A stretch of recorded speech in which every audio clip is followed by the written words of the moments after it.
નમસ્તે મિત્રો, હું પ્રભુભાઈ કિહલા જૈવિક ખેતીની વાતોમાં તમારું સ્વાગત કરું છું. મિત્રો આજે આપણે જે આ ડુંગળી લણવાનું કામકાજ ચાલુ છે અને ડુંગળી ઉપાડવાનું કામકાજ ચાલુ છે મિત્રો, એ તમને હું આગળ બ્લોગમાં સંપૂર્ણ રીતે આખો વિડીયોમાં બતાવીશ, તો તમને બધી માહિતી મળી રહેશે. તો ઠેઠ લગી પૂરો વિડીયો જોજો મિત્રો. જે આ ડુંગળી રહીને મિત્રો, આ ડુંગળીનું વાવેતર આપણે નવરાત્રિમાં રોપણી કરી હતી. એટલે બીજો જે વાવેતર કરી હતી ડુંગળી, એમાંથી આપણે નાના નાના છોડવા ઉપાડે અને ફેર રોપણી કરી અને આ સોંપેલી છે ડુંગળી. મિત્રો જુઓ, બી થોડુંક ઘરઘરાવ હતું, એટલે બી થોડુંક મોગરાવાળું આવ્યું છે અને થોડુંક ભૂંગળા બેતાવાળું છે. પણ મિત્રો ગાય આધારિત ખેતીમાં રિઝલ્ટ તો સારું જ મળે છે. એની ક્વોલિટી જુઓ, 200 થી 250 ગ્રામના દડા થયા છે મિત્રો. આ બધું ગાય માતાના પ્રતાપનું રિઝલ્ટ છે મિત્રો. અને મિત્રો આમાં આપણે પિયતે આપણે જીવામૃત જવા દીધું છે. જીવામૃત પિયતે જવા દીધું છે. એટલે જીવામૃતથી મિત્રો આ જે તંતુમૂળ રહે ને, આ તંતુમૂળનું ગ્રોથ થાય છે અને પછી આ ડુંગળીનો વિકાસ ભરપૂર માત્રામાં થઈ ગયો છે મિત્રો. અને પછી આમાં છંટકાવ આપણે કર્યો તો 10 પાણી અરકનો થરીપ આવી ત્યારે મિત્રો આપણે 10 પાણી અરકનો છંટકાવ કર્યો હતો.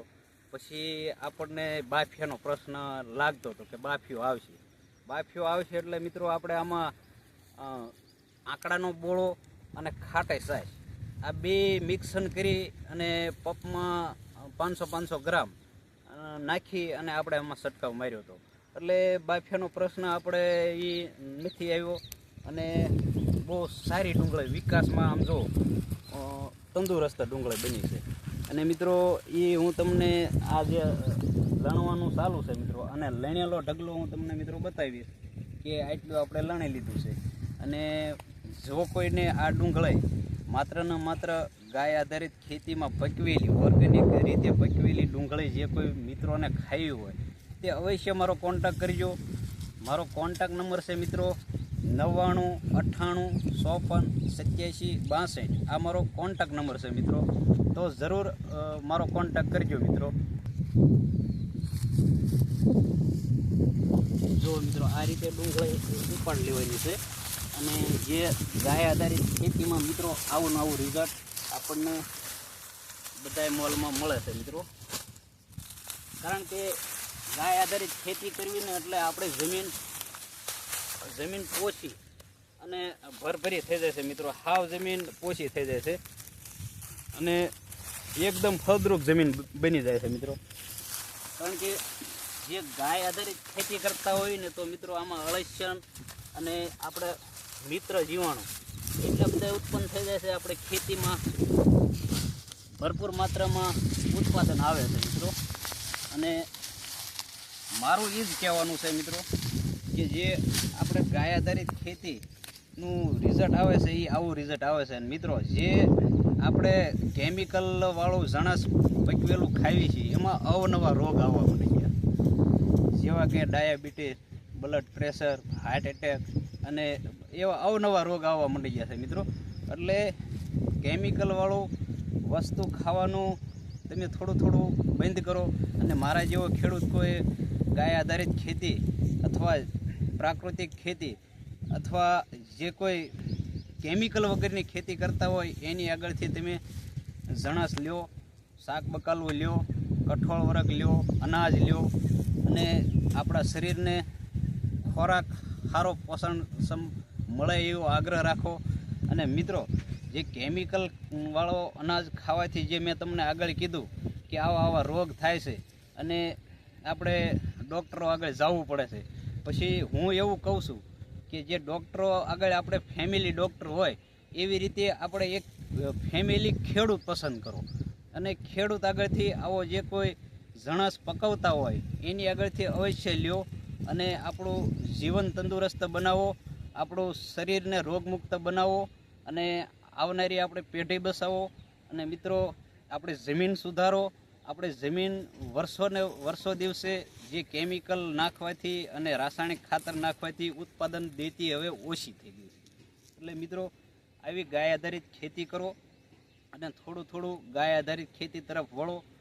એટલે એટલે મિત્રો મારી સલાહ એ જ છે તમને કે ગાય આધારિત ખેતીમાં એક પગલું આગળ વધો અને ગાય આધારિત ખેતી કરો મિત્રો. તો તમને ચાલો મિત્રો હવે જે ડુંગળી લણેલી છે એ તમને ઢગલો બતાવું મિત્રો. જાય જોવો મિત્રો, એ મેં તમને આગળ કીધું હતું વિડીયામાં કે જીવામૃત તો આપણે આમાં ભરપૂર માત્રામાં ઉપયોગ કર્યો છે. જો મિત્રો આ જીવામૃત જો ને અત્યારે જીવામૃત પિયત ચાલુ જ છે. પિયત આપણે ચાલુ છે. દેશી બાજરો જે વાવેતર કર્યું છે ને એમાં જે મિત્રો આ જીવામૃત રહ્યું ને આ જીવામૃત આપણે દેશી બાજરામાં અત્યારે પિયત જાય છે. ભરપૂર માત્રામાં આ રીતનું જીવામૃત જવા દેવાનું, ધોરિયા વડે પાણી વડે વીયો જાય. અને મિત્રો ચાલો તમને હવે જે ડુંગળી આપણે